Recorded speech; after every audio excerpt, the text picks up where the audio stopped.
Let's go to Twitch on this.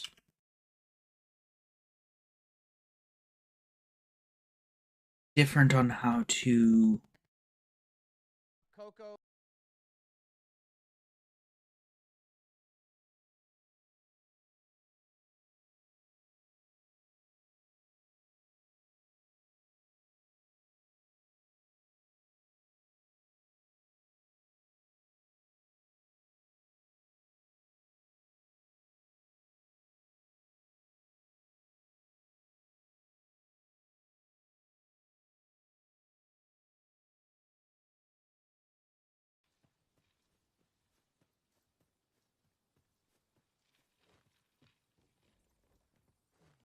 mute that.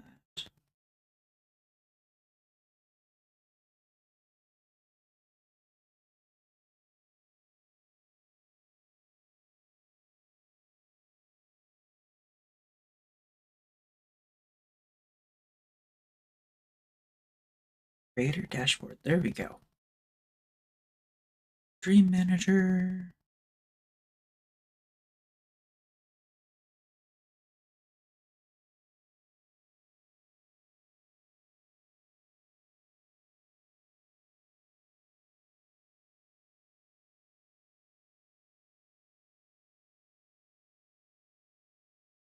All right.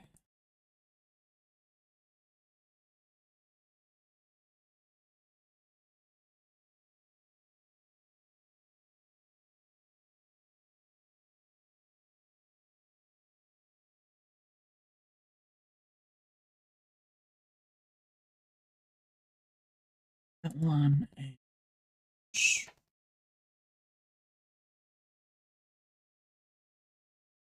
yes, just chatting. I don't know.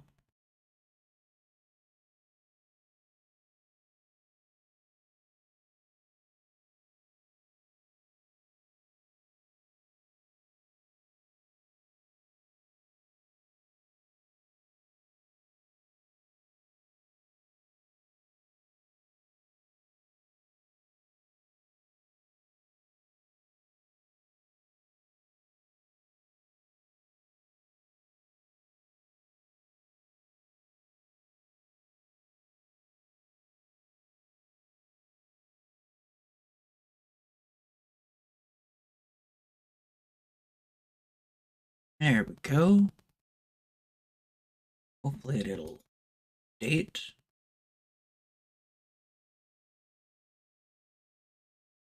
There. Yeah.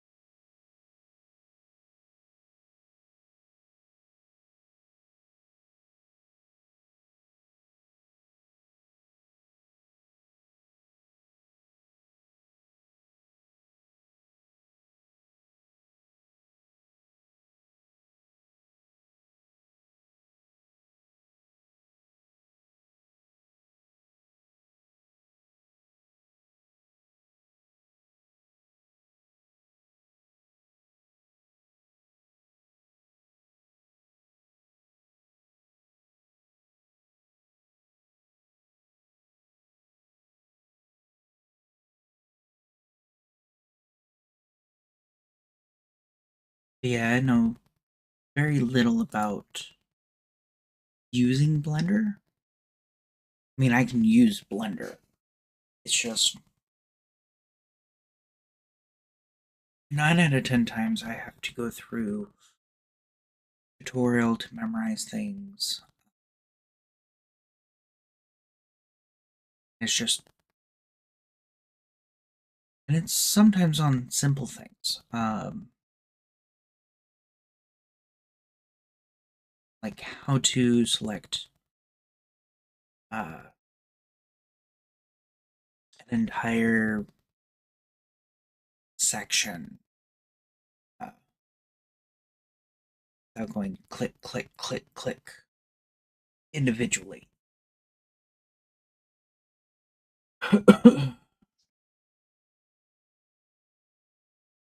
So, hopefully this will work out.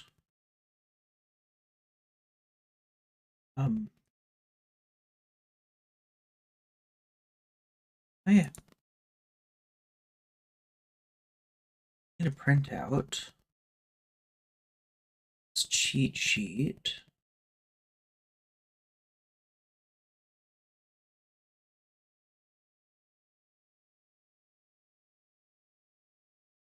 Print.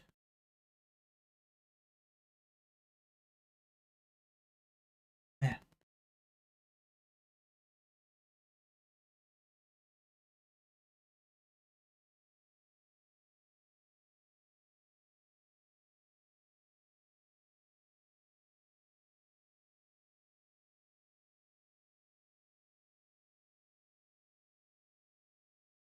I will actually have this.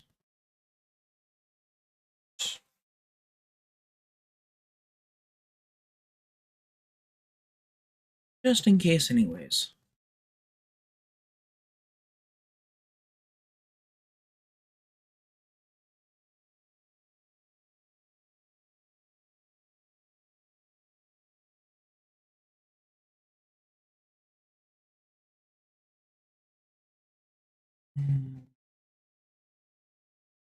There we go.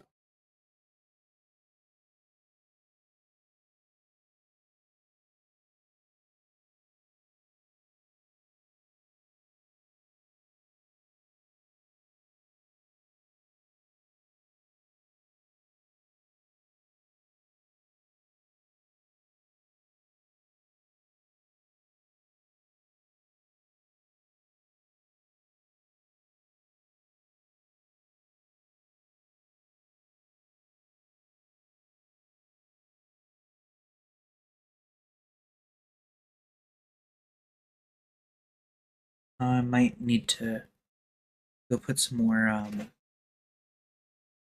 paper in the thing. Be right back.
Alright.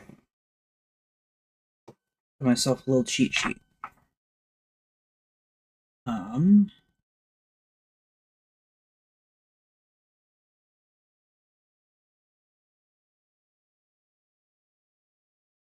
So what I'm gonna be doing, I think I'm gonna link this only for the fact that this is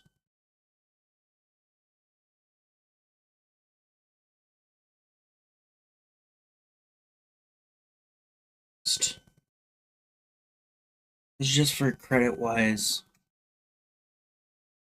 Um, that's the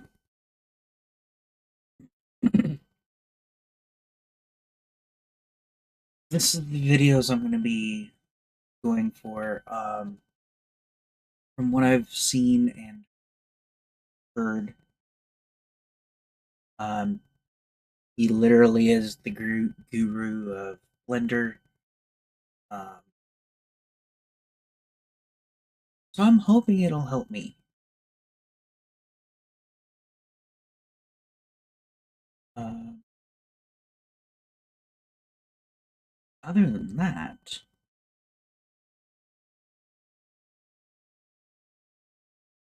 because I don't know if I'll get flagged for copyright or whatnot. All I'm gonna be doing on stream is listening to the. If I need to, I can open up another itty bitty little display. Put it somewhere for people to look at. Um,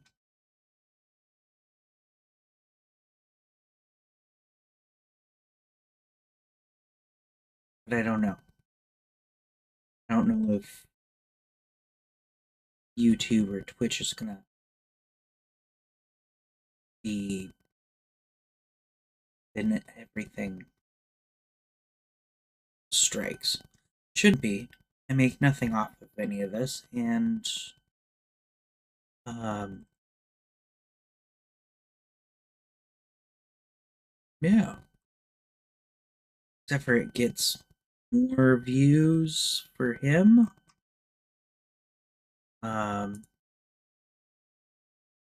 And I believe this thing already has like tons of views in the first place. For 2 million views. So,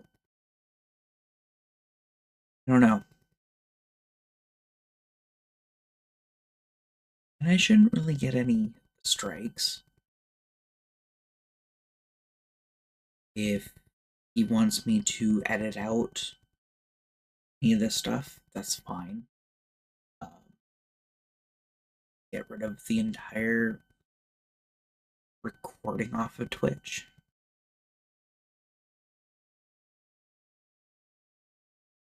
Especially since it's just going to be his voice. Whole thing. Technically, I could also mute it through here, and all you do is hear me. I'm not going to do that. Um, just for myself, I have cheat sheet on a screen, just in case I want to look at it really quick instead of looking at the paperwork that I have.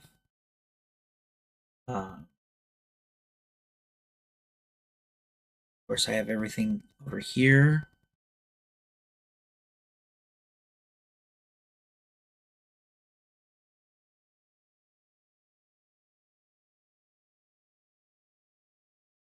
I don't want to get coffee.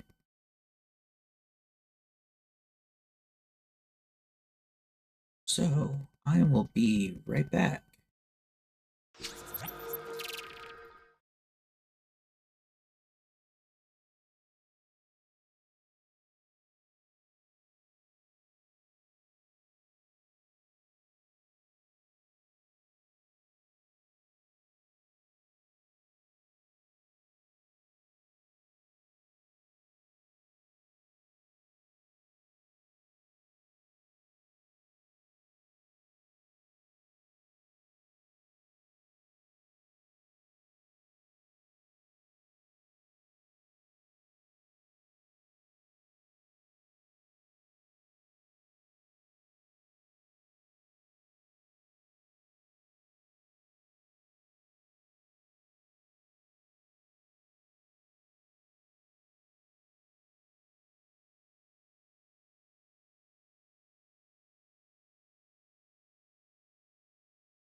Alright.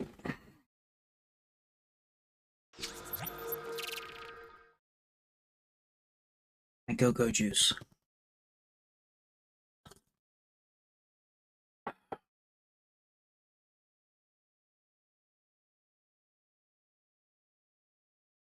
Headphones on.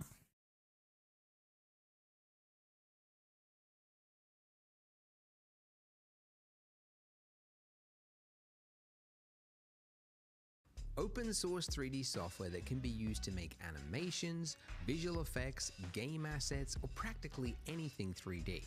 And best of all, it's 100% free and it always will be. If you've never used it before but you want to learn it, well, then you're in the right place. This is a tutorial for complete beginners. I've been using Blender for 20 years, so I'm going to show you how to use all of its core features. And by the end, you'll finish with not only the confidence to start your own projects, but with your very own donut animation. And I know this looks complex, but I promise you it's achievable for a complete beginner. And I say that with confidence because many already have. This is actually the 4th version of this tutorial.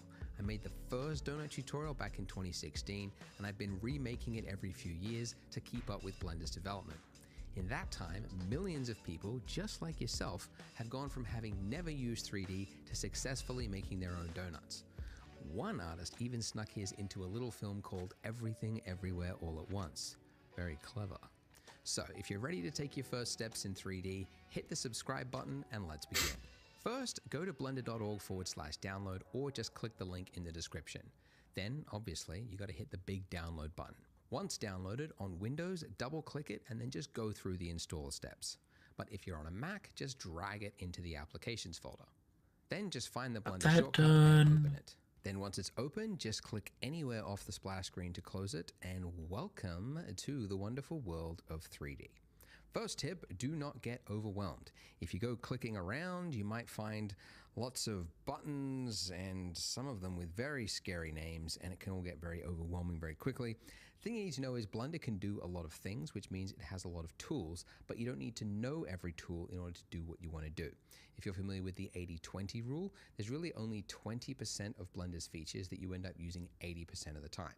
And that's what I'm planning to teach you in this tutorial series. So stay with me and you should be fine. We'll start making the donut in the next video. In this one, we're just going to look at the interface and I'm going to show you some of the basic navigation. So for starters, this view, this window right here is your 3D viewport, and it's where you'll spend probably 90% of your time because it is the 3D world. So you can see that we have 3 objects here. We've got a camera, we've got a cube, and we've got I deleted those. And when we click on it, you can see it's selected because it has the yellow outline. So let's delete the default cube, of course, and replace it with something else. So we could do that by going up to the Add menu up here, or by remembering the hotkey, which is Shift A. So Shift A for Add. So usually the one you're looking for is underneath Mesh. So these are called your primitives, and it's what you use to start something when you're looking to make an object. Like if you're going to make a chair, you might start with a cylinder as the chair leg and then build out from there. But the one I'm sure you're all very curious, you want to click it, it's the monkey. So let's just click the monkey. Why does Blender have a monkey? Well, fun fact, every 3D software has its own little random complex object because it's useful to test things like shaders or complexities of scenes. So 3ds Max has the Utah teapot, Houdini has the toy, and I think pig's head. Blender has the monkey, and it's actually called the Suzanne monkey head, which you can see in the top left there, named after the orangutan from the film Jay and Silent Bob Strikes Back. Random piece of trivia. So let's get a better look at it. And to that we need to orbit, which you can do by on your mouse there, your scroll wheel, that is called your middle mouse button. If you push that in and then drag around, that is now orbiting. Now, for my laptop users, you've just panicked because you realize you don't have a mouse. How are you going to orbit around? First of all, probably a good idea to get a mouse for 3D work. It will come in handy. But in a pinch, you can get by without it just by up here in the top right-hand corner, this little gray circle, anywhere in the gray section. If you just left-click, drag on that, that will do the exact same thing.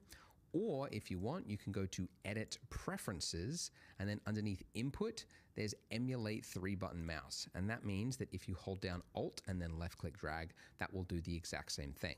Also, whilst you are in user preferences, you might want to go to interface and you've got resolution scale. If you're on a 4K monitor, you might find that your menus and buttons are really small and you kind of have to like squint in to see it. So personally, I like to keep my 4K monitor around about 1.5, but since this is a tutorial, I'll make it nice and big so you can see what I'm doing. Okay, so that's orbiting around with the middle mouse button. If we want to zoom in, we can do that just by scrolling in and out. We could also do it by going up to the magnifying glass tool there and then just left click dragging and then moving the mouse back Whoa. and forth. That does the same thing.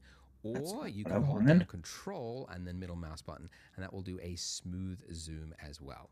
Okay, so one thing you might notice looking at this is that it's not very pretty, right? It's just kind of got this flat, bland gray lighting over everything. And that's because this state right now is called viewport shading. And it's kind of a lightweight, optimized way to view the scene just as you're building it. But if you want to create a final pretty image, that's called rendering. And you can actually switch into rendered mode by going up here into the top right-hand corner. You can see we're currently in the viewport shading mode. If we go 2 across, you should see rendered view mode. So if we click that, your computer might stall for a quick second whilst it loads it in, but you can see it's now different. We have directional light. We have shadow cast across the monkey. So it's now currently being lit by this lamp up here. So if I wanted to, zoom in on that lamp there and just kind of like move it around, you can see it's kind of hard to focus on. Like it's always exactly not in the right view. And that's because we are centered on our monkey right now. We need to change the focus. We need to pan to something else. So we could do that one of 2 ways. One, if you're on a laptop, you could use the little move tool there. That will do that. Or everyone else, shift middle mouse click, drag, that will do the same thing. So middle mouse is for orbiting, shift middle mouse is for pan to change your view to something else. Okay, so I want to move my light because it's too moody. I want to be able to see the monkey's face there. So to move an object, you could do it one of 2 ways. One, you could go over to the left-hand corner here and you've got the move tool. When you click that, you can see that the selected object, the lamp, has this gizmo, it's called, with these axes on it. And if I just clicked and dragged on any of those arrows there, you can see I can move it along any of those axes. I could also just click on that white circle there, and that will just freehand drag it depending on my view. But it's kind of tedious. Every time you want to move something, you have to like go to that tool and then find the arrows and yada yada.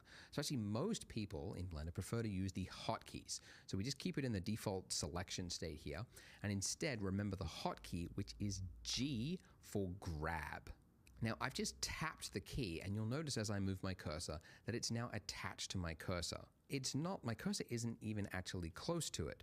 In fact, my cursor could be on the other side of the screen and I could tap G and it will move it.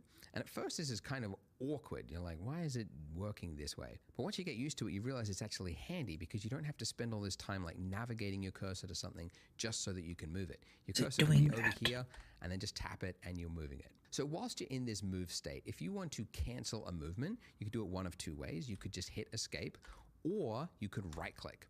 Then if you want to confirm a movement, like say I want to move my lamp here and I like the movement, I could just do a single left click. So again, if I want to cancel something, just right click. If I want to confirm the movement, left click. But let's say I wanted to move it along an axis, like, I like these arrows here and I want to be able to move it on just a specific axis. Well, I can do that whilst I'm in that grab state as well. So after I have hit the G key to grab it, I can then tap the letter of the axes that I want. I wonder if I need to on. fix. So if you don't know, in the real world and in the 3D software, there are 3 axes because there's 3 dimensions. There's the X axis, which I can move it by hitting the X key, the Y axis to move it back and forth along the Y axis with the Y key, or the Z axis to move it up and down on the Z axis. So you can remember those letters, the X, Y, and Z, or the method that I actually prefer to use is whilst you're in that G state, if you just hold down the middle mouse button and then pull out, you can see you get this like gray line that pulls out from the center.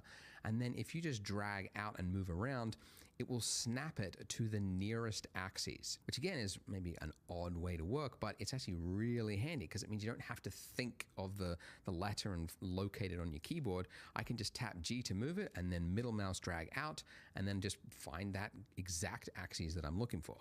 And so it's very fast to just quickly move the lamp exactly where I want it. By the way, if you're finding it hard to remember all of the keyboard shortcuts that I've mentioned, I've actually put together a PDF, a cheat sheet of Blunder's most common hotkeys, and you can download that by clicking the link in the description. So you could print it out, or you could just have it on a There we separate go. monitor while you work. Also, if you are from another 3D software package, you might notice that Blender's hotkeys are different than what you are used to.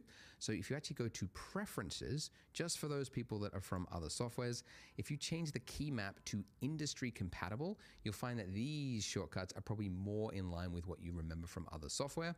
I'll also put a link to a cheat sheet that is just for the industry compatible key maps that somebody else put together. I've got nothing to do with it, but I'll put that link there so you can check it out as well. For the rest of this tutorial series, I'm going to use Blender's hotkeys. Just keep that in mind. Now, let's say as I am moving around here, I'm like, oh, this looks really good. I've got some nice Rembrandt lighting across the monkey's face. I want to take a photo. I want to take a nice, pretty image of this and post it on socials for clout, right? Well, I could take a screenshot of it, but that would be silly because it's got all these lines all over. It's all noisy, right? We don't like it. The way you take a photo, a pretty image in Blender, is to do a render. So you could do that one of two ways, by going up to Render and hitting Render Image, or remembering the hotkey, which says next to it F12. So when you do that, a little window will pop up. It will use your CPU or GPU, depending on which renderer you've got active, and it will render out a pretty image. And from here, you could go Image and then Save As, and that'll save it as a PNG or whatever, wherever you want to save it.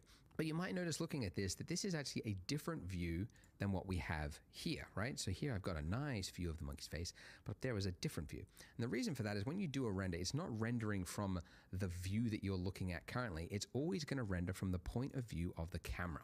So this is our camera over here, and it's looking from this angle. And we can actually look through the camera by just clicking the little camera icon there, or by remembering the hotkey, which is number pad 0.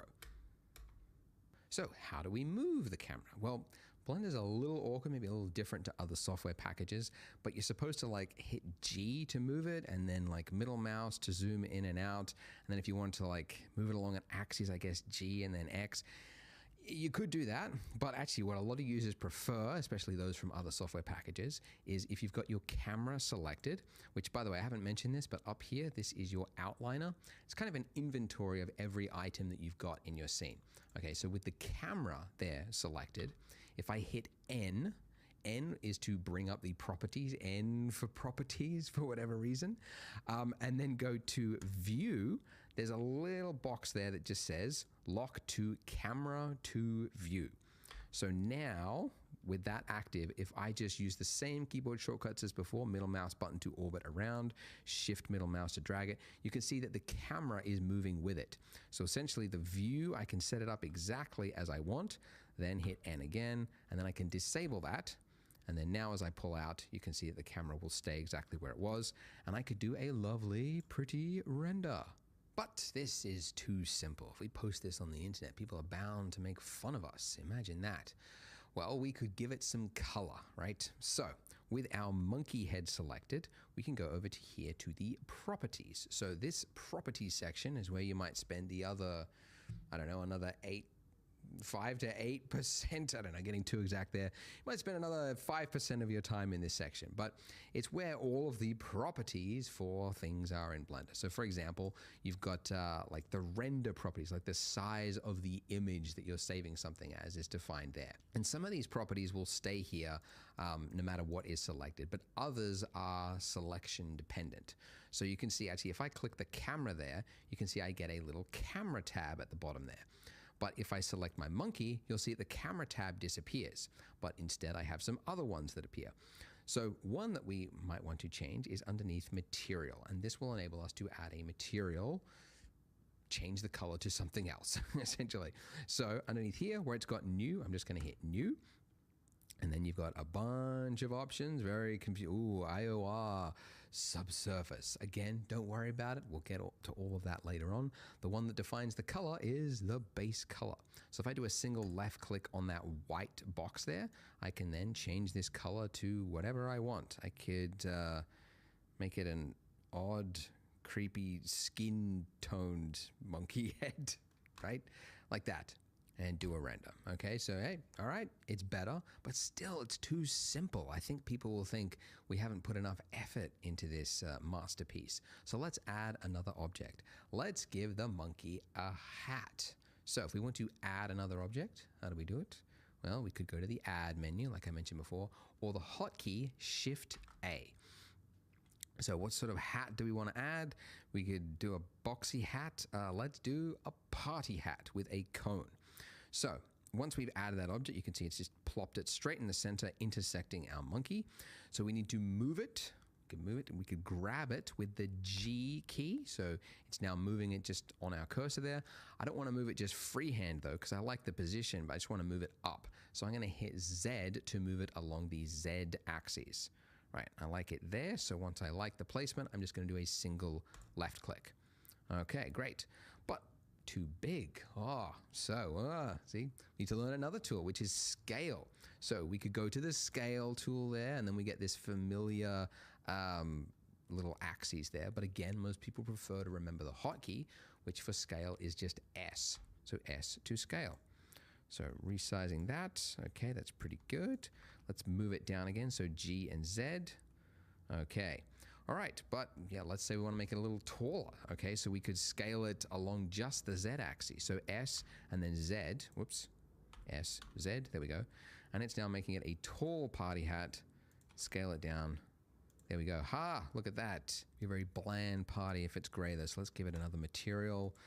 An exciting color. A vibrant aqua color. Why not? Give that a render by hitting F12. Okay. Camera is in the wrong position. So let's go to camera view mode with number pad 0. I'm going to select my camera.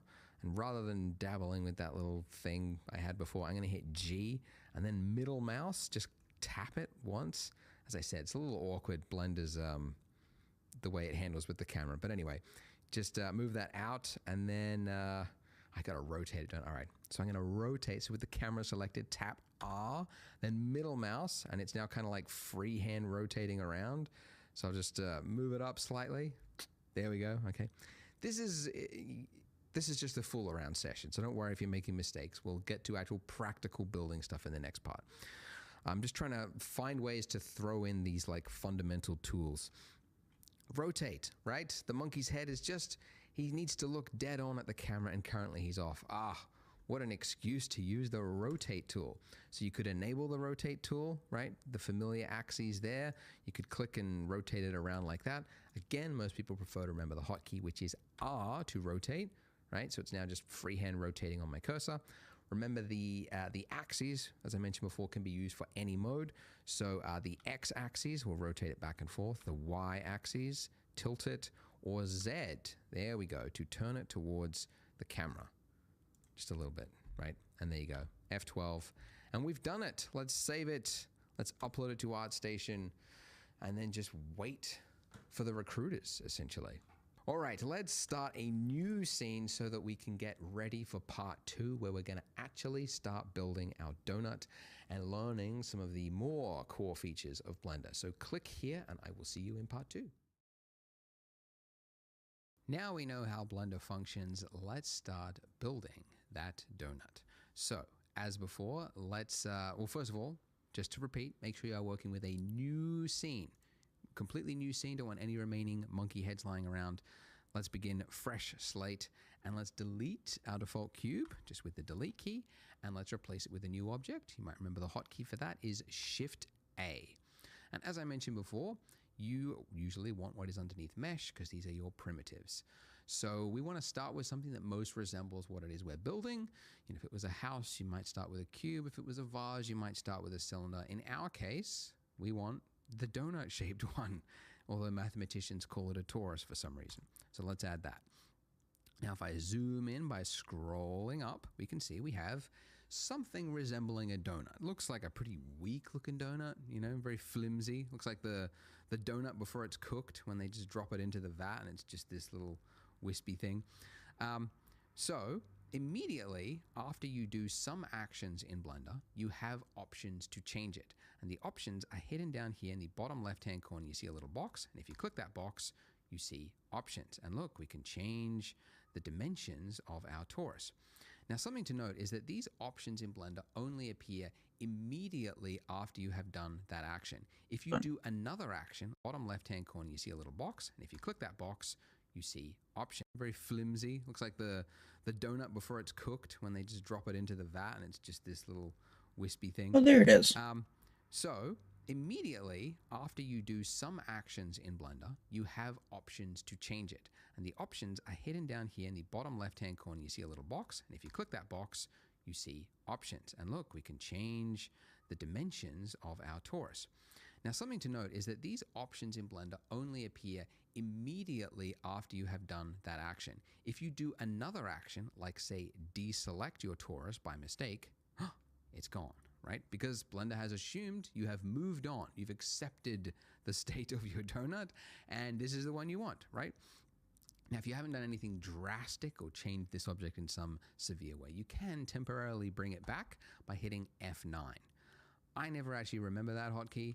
I just remember that immediately after I have added an object, if I want to tweak it, now's my chance before I move on to something else. Okay, so we could change, the size of it here. We can also change the resolution. I'll use the term resolution loosely. To make it higher or lower fidelity. And a mistake that a lot of beginners make, and I say this because this was the exact mistake I made way back in 2003 when I started learning Blender, is they go, well, I need a realistic looking donut, so I guess I need to go really high resolution. I remember my first project, one of my first projects was for a high school film project, and I wanted to have a close-up of a face. Didn't realize faces were going to be difficult, but I went really high poly, and then it was just an absolute nightmare to work with.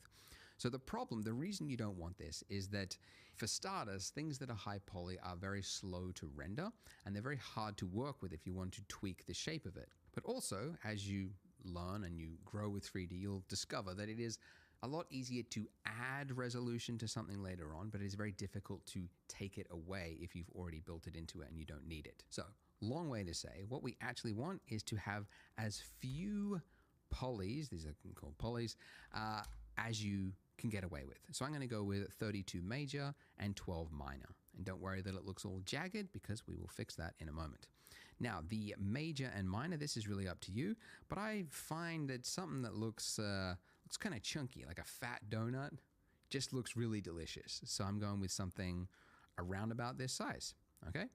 And once I'm happy with this, once I'm ready to click off, I click off, the options are gone, and this is it. This is the donut that I am now working with.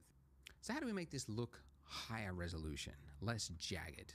Well, one way is to use smooth shading. So if you right click with your object selected, go to Shade Smooth. And look at that, this is immediately better.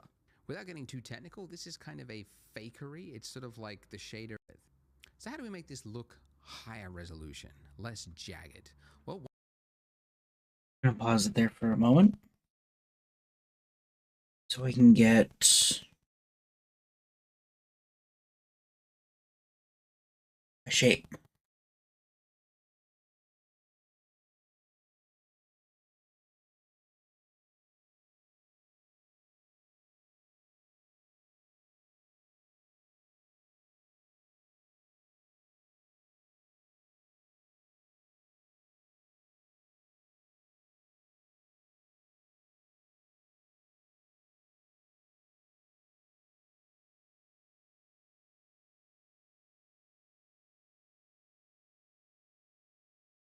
Yeah, I think that'll do.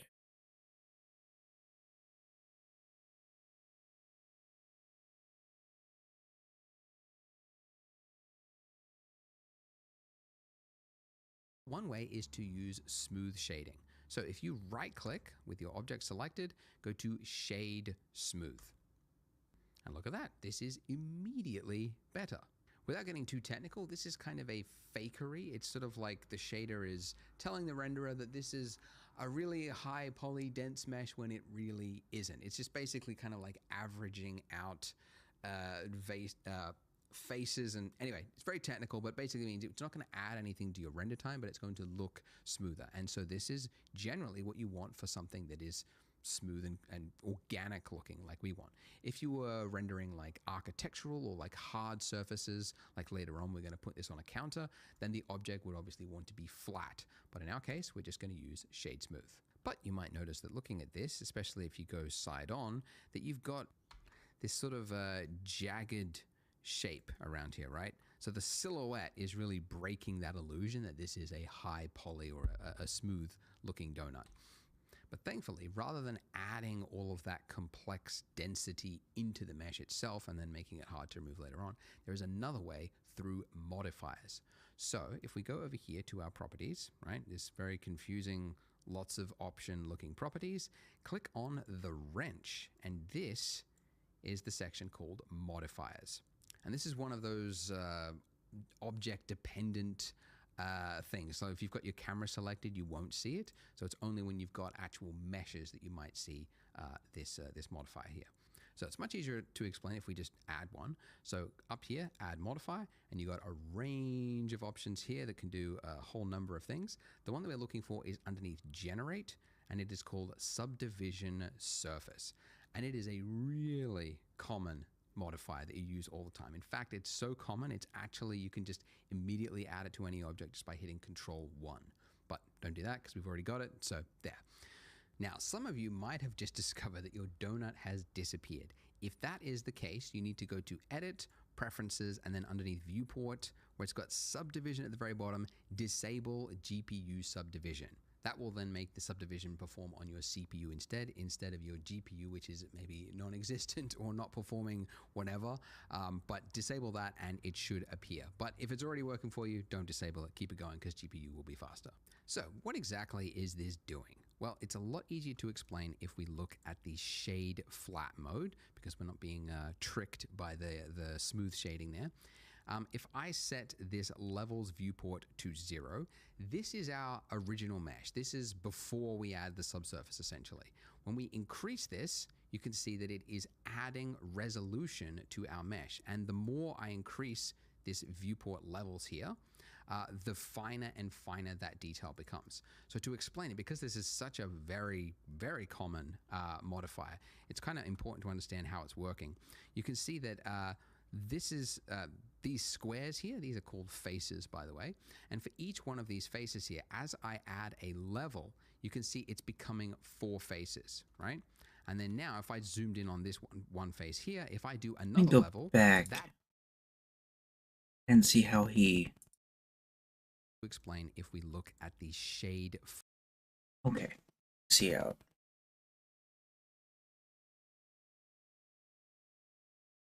shade flat. That's what he chose. Flat mode, because we're not being levels viewport to 0. This is our, you can see this viewport levels here. The finer and finer that detail becomes. So to explain it, because this is such a very, you can see that this is these squares here, these are called faces, by the way. And for each one of these faces here, as I add a level, you can see it's becoming 4 faces, right? And then now if I zoomed in on this one face here, if I do another level, that's now become 4 faces. And then if I zoom in again, it's now become 4 faces. So it's exponentially adding detail. And you might also know that it is smoothing it out as well. Like this jagged edge that we've got here, you can see now becomes smoother. So to quickly visualize that, if I just draw it, like imagine you've got like a 90-degree corner, right? Like this. If you add a subsurf modifier, what it's going to do is it's going to add a point here, right? Because this is the extra detail. It's also going to take that point there and it's going to average it out. It's going to average it out between these points. And it's going to create another one there and another one there. So you go then from having that really hard corner there to having something that looks a lot smoother. So it's going to take a point and it's also going to change it to make it look smoother, generally speaking. So it's like so now as I increase 3D this, printing. you can see it's getting smoother and smoother. Now, the reason there are 2 options here, you've got levels viewport and levels render. So reminder, this gray area that we operate in is called our viewport. The render is the pretty version. So as an example, you could see if I just turned it off for the viewport, it looks very jagged. But then for my render, if I increase that to 3, if I do my render, which you could go up there, and render image, or remember the hotkey, F12, you can see that that donut is now smooth, but I go back and you can see it's jagged. So the viewport, you want to generally keep it lightweight, and then the render time, that's where you want to get a really nice looking pretty image. So you want to often have 2 different levels. In our case though, I don't really think we need to go beyond 1, even for our final pretty image, because this with shade smoothing turned on is good enough. And we're going to be adding more to the scene later on, so we don't want to make it too complex. So this is actually pretty good.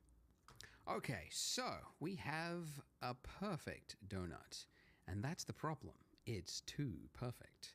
You could spend decades trying to develop a machine in the real world that made a donut this perfect, and you never would.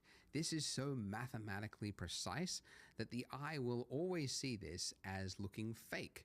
So that's actually a problem you learn pretty quickly in 3D, that things that are too perfect just look fake. So you have to spend time making things look misshapen and adding variation there like you see in the real world, because your eye expects to see it. So how do we do that? How do we make this donut look a little more lumpy and interesting? I do that by changing the mesh itself. So this mode that we are in right now, where we can click on different objects, is called object mode. And I know that because in the top left-hand corner, you can see we are in object mode. But if I click the drop down, you can see I get a number of other options here. And these options, again, will change depending on the object you've got selected. If I've got a lamp, my little light there selected, you can see I've only got object mode. My camera, I've only got object mode. But a mesh will give you extra options here. So let's enter into edit mode. Ooh.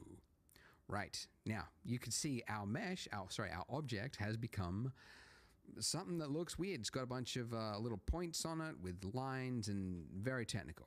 Well, that's because this is actually what the mesh is made up of. These little points here, which you can click on just by selecting, are called your vertices. The singular term is called vertex. I never say that. I like to just call all of them vertices, regardless of whether it's 1 or 2, just because you always get some comments that go, actually, it's called vertex if it is singular. Anyway, so these are called your vertices. And if you have 2 of them joined by a line, that is called an edge. And if you have 4 of them forming a face, then it's called a face. So with these, I can quickly change the shape of my object by using the same hotkeys as before. And if I want to move this, then I would simply tap G, right? And you can see it's now attached to my cursor. And then if I want to confirm its movement, I just do a single left click, and there it is. Now, if I go back into object mode, like that, you can see that my mesh has changed, okay? And by the way, the hotkey for jumping in and out of object and edit mode is just tab, okay? So you can see it's just toggling between those 2 modes because it's so common that you want to just quickly change things that it's just easily accessible by that. Now, this is okay, right? But you can see it's got like some artifacting. It's not the greatest lump, right? So how do we make it look a little more natural? Well, I mean, you could, you move one, drag it out, okay, click, and then I move, the next one next to it, right? I'll move that out, and then I'll move this one out a little bit, and then I move this one, and it's like, okay, well now I've got the thing, but it took me like 5 actions. Ridiculous, right? No one wants to do that. No one's got time for that. Thankfully, there is a tool in Blender just for this, and it's called proportional editing, and you can enable it up there in your toolbar. So if you enable that, now if I hit G and I move it out, you will see I get a little ring around my cursor there, and that is now changing the mesh around it. Now, a lot of people in my previous tutorials were like, I don't see what's going on. You have to have something selected first, and then when you hit G, you will see that little circle of influence. Okay, now this circle of influence, if I scroll up, you can see it's shrinking its circle of influence. And if I scroll down, it is expanding its influence. So it's only going to affect what is in that ring there, okay? If you are on, if you don't have a mouse with a scroll wheel, you can also change the influence by using page up and page down. And if you don't have page up or page down because you're on a Mac keyboard, then what you would have to do is go to key map and then change your page up and page down to something else just so that you could get around that. But guys, you got to get a mouse. Get a mouse with a scroll wheel. I think they're, I don't know, 50 cents or just in the nearest landfill somewhere. Get a mouse because it's going to make your life in 3D a lot easier. Okay, so with this, I can now make quick work of lumpy shapes, okay? So I just drag that out. Okay, I've got a little lumpy shape there. Maybe I go down here and I pull this up just by hitting G, moving it up. Okay, so already this is looking a little more natural, right? Because even if we were making a stylized world for a Pixar movie or something like that, you can't have just a spherical looking donut, sorry, spherical, round looking circular donut, because it just, your eye will see it as fake. So very quickly, I'm able to add a little bit of variation to the donut, just all around it, just a little bit over here. And you can see that I am just changing my circle of influence depending on what size of a lump I want to make. So I just want to make like a little bit that sticks out. I can make a small circle just by scrolling up like that. And you just want to do that until you get something that looks a little more natural. I might want to make the inner part as well. Maybe just drag that in with a smaller circle. And that's pretty good. Let's just have a look from the top. I might actually just drag that out, make it a little bit more like that. But there you go. That's pretty good for a donut. It's still kind of simple. It's not too detailed, but it's got just enough variation in it that it's more interesting to look at. Oh, one more thing I forgot to mention. Go back into edit mode with tab. Donuts, when they're sitting in the little vat thing, right? They're only like half submerged, so then they have to be flipped. But it means that the bit that's nearest to the surface is getting less heat. So essentially what I'm saying is the bit that's around the donut, the circumference of it is usually a little bit flatter. So donuts aren't like perfectly round all the way around. They're usually a little bit flatter. So what I want to do is I want to select these vertices along here, and then I want to shrink them. Now I could go around one by one like this, which is actually what I used to do when I was learning Blender pre-YouTube days, and there was no tutorials. I would do this if I wanted to select this. Silly, because there's a function, a tool for that, and it is edge select. So if you hold down Alt on your keyboard and then do a single left click on not the points, but on the edge, right, this little line here, you can see it's selected all the way around. So it's anything that's connected along that line is now selected. So if I want to shrink this, right, what would I do? Well, I mean, yeah, you could like move it around, right? We want to shrink it. We want to change the scale of it. So we would use the hotkey S for scale. So S, and I'm going to scale that in. And I actually don't want proportional editing. So I'm going to turn that off and now scale in and just make it a little bit flatter. And there you go. See, it just feels a little bit more natural, doesn't it? Looks a little bit closer to what a donut looks like. And by the way, don't worry if yours doesn't look exactly like this, like your lump is a little bit off. Like some people get a little bit too precious with the tutorial. Like I gotta match exactly everything I do. Like I'm just working on the fly as well. So just make what you think looks good. Maybe you think this is not misshapen enough and you want to add more, go for it, because it might actually turn out better than what mine is. Now, before we move to the next part, how to save. How to save. Blender, very, very easy. You just go save as, and you just get one file. It's called .blend. Very literal file extension. Really pushing the limits of what a file extension can be. That's almost a word, Blender. Anyway, .blend, and that's it. And then next time you open it up, it's exactly like it. It's not like ZBrush where you got like 4 or 5 different ways to save a project or an object or a tool or a... Hate ZBrush. Okay. That's how you save. Now, also, finally, I would say, if you need help, because I know if you're stuck and then you leave a YouTube comment, you might not get a reply. If you want immediate help, I've got a Discord. So I'll put the link below. So there's like a little channel in there where you can just ask for specific donut help. So if you're having issues, feel free to jump into that. And also, guys, don't beat yourself up. Like 3D is definitely has like a steep-ish learning curve. So you're in that steep slope right now. And it's it's really common. Like a lot of this stuff is very foreign. 3D is very unique. It's very different to a lot of 2D tools. But don't give up. Like it's definitely achievable to learn and self-learn at home. You don't have to go to school. You don't have to pay for a tutor. It's really easy to get help online nowadays. So do make use of that Discord. Post comments as well in the YouTube comments if you want to. But I hope you stay with it. So if you're ready to jump to the next part after you've saved your Blend file, go ahead, click here, and I will see you there. Did you guys know that Blender 4.0 All right, I'm gonna pause it there. No, there's it's not me talking completely.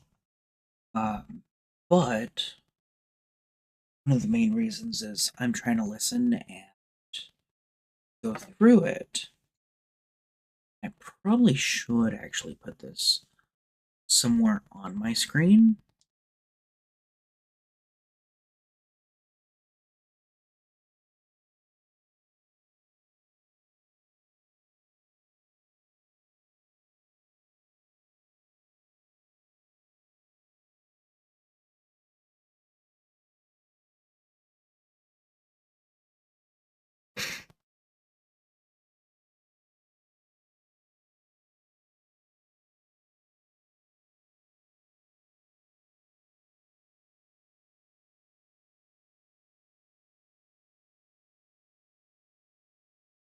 So, and I'm sorry for that. But I will say it's easy enough to follow.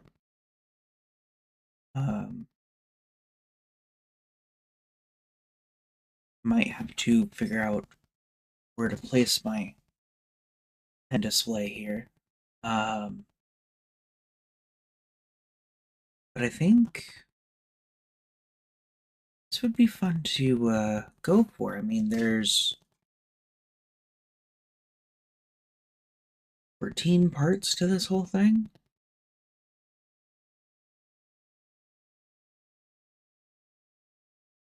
And I've got about half an hour left for today.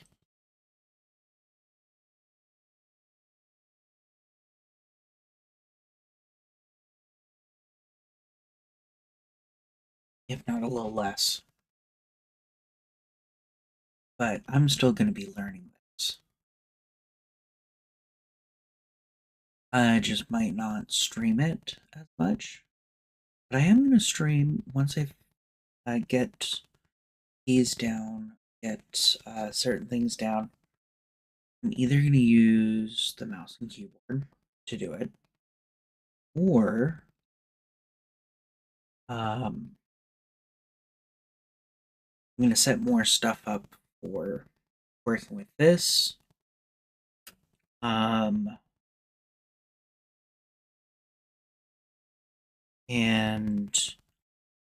set up my keyboard to do better. Otherwise, I need to figure out something else. The situation of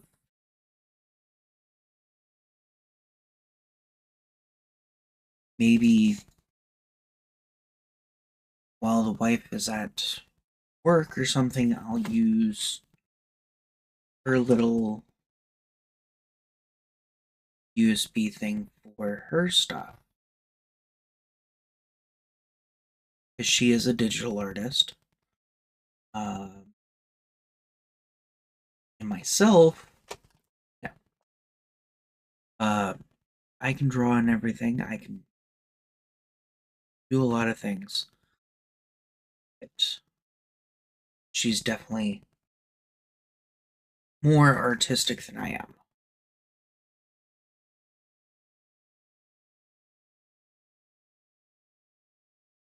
I'm wanting to learn this so that I can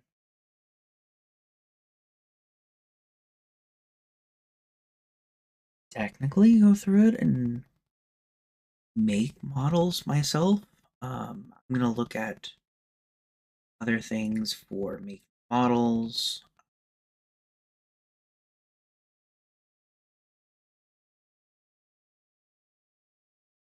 Fix up hotkeys so that I don't have to go across my keyboard. Um,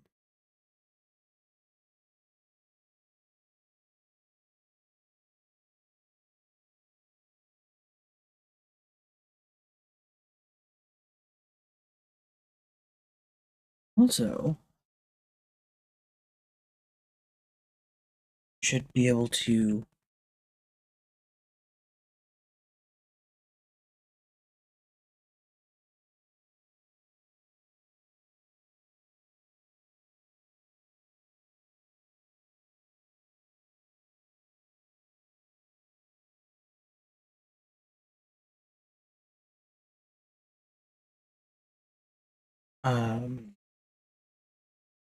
really want to learn on how to shrink that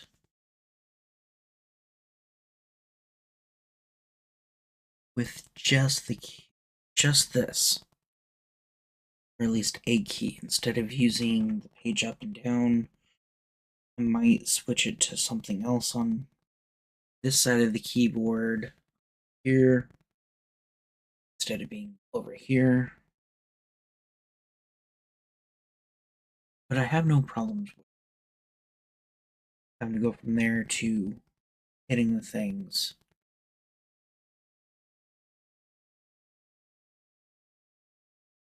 But I think her little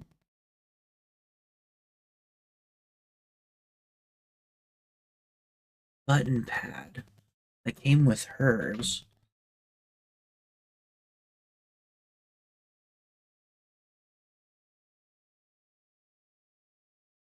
pull this over here. So I can't remember exactly what.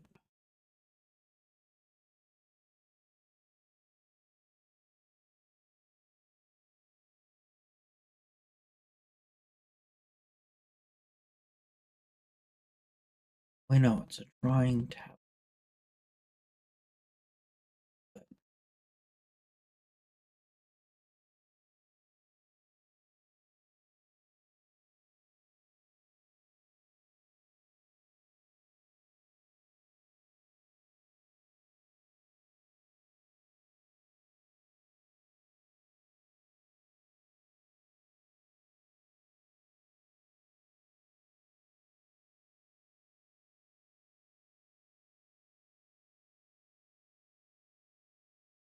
Oops.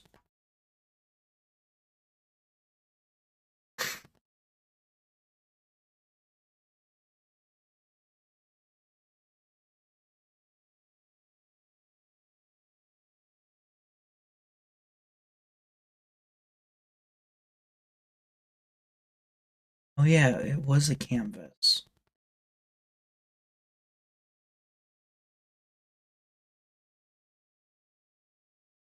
I just can't remember which one it was.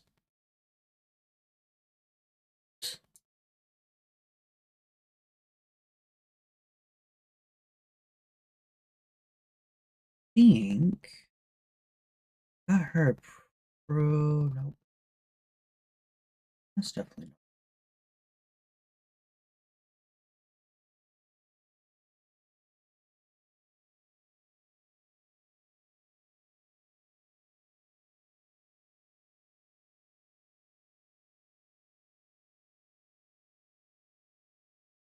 I guess it was a 22.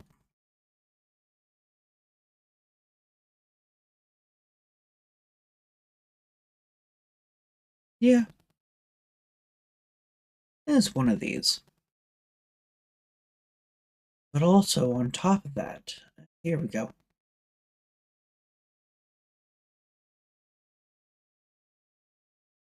That thing.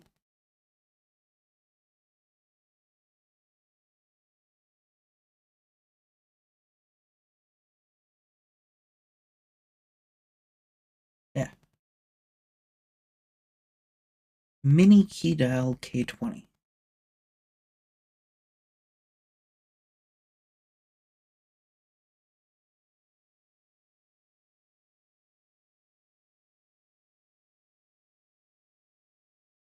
expensive little bugger. But use it for a lot of things.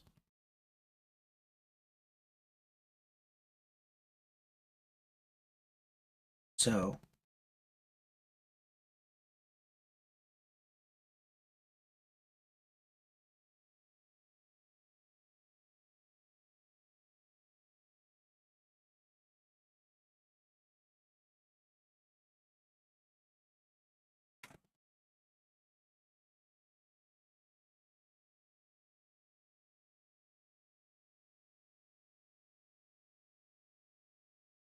yeah, I'm probably going to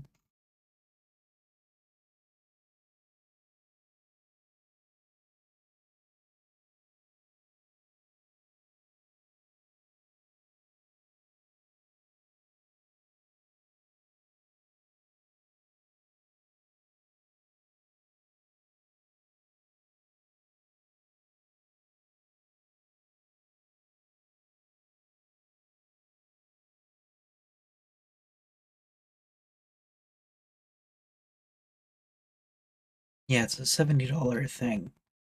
Um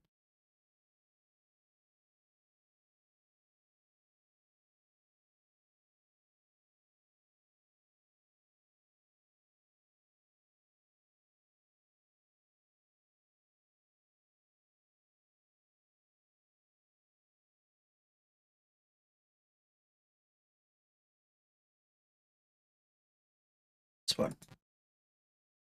Since I don't have a Halion tablet,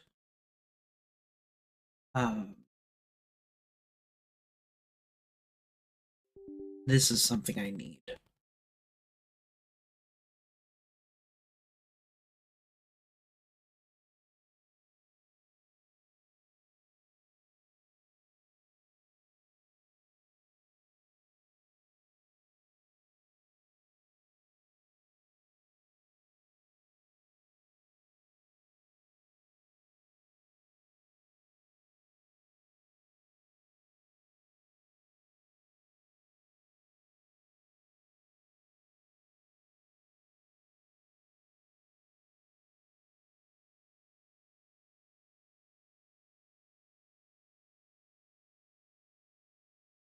All right.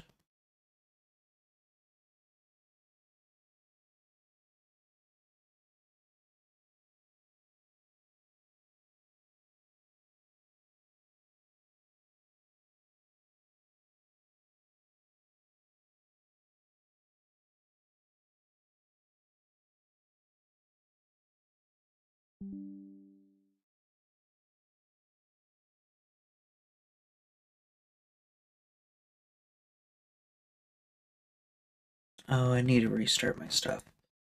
So, save this.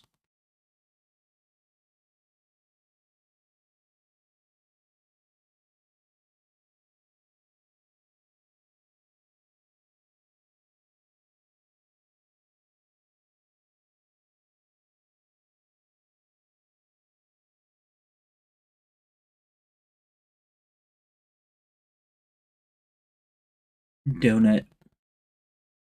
Might as well.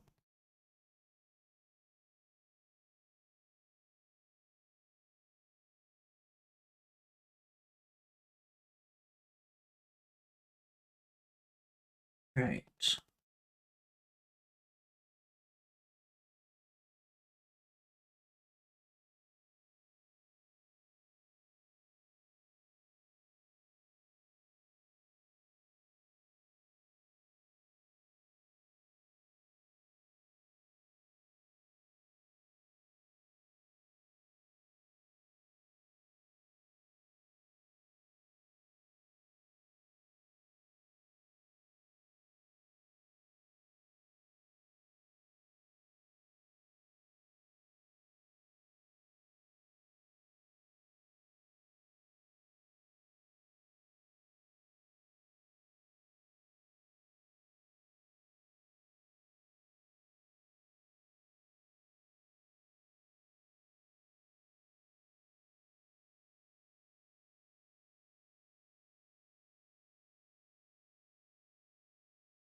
Alright, so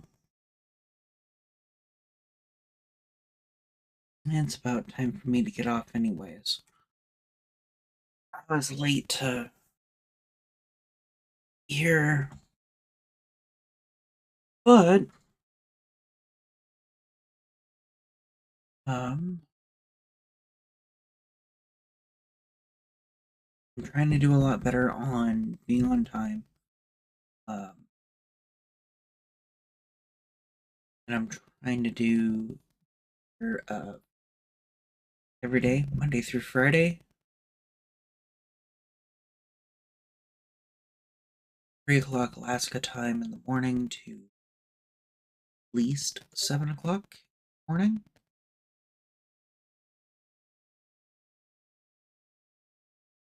Um, Other than that, little difficult.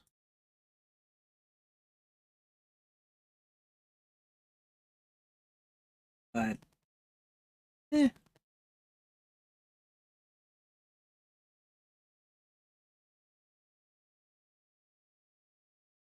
do my best. And so I will see everybody tomorrow. I'm gonna work on more of the Blender stuff.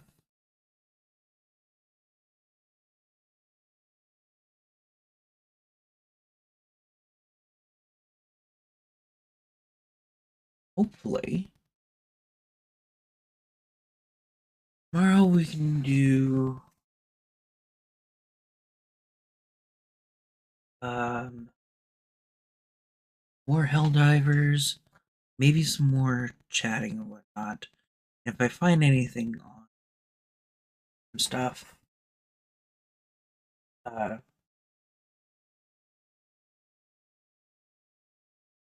like with the ponies and whatnot, crybabies, we'll see how things go. So, have a good one, and we'll catch you on the flip side. Hopefully, we're not doing freaking hell divers.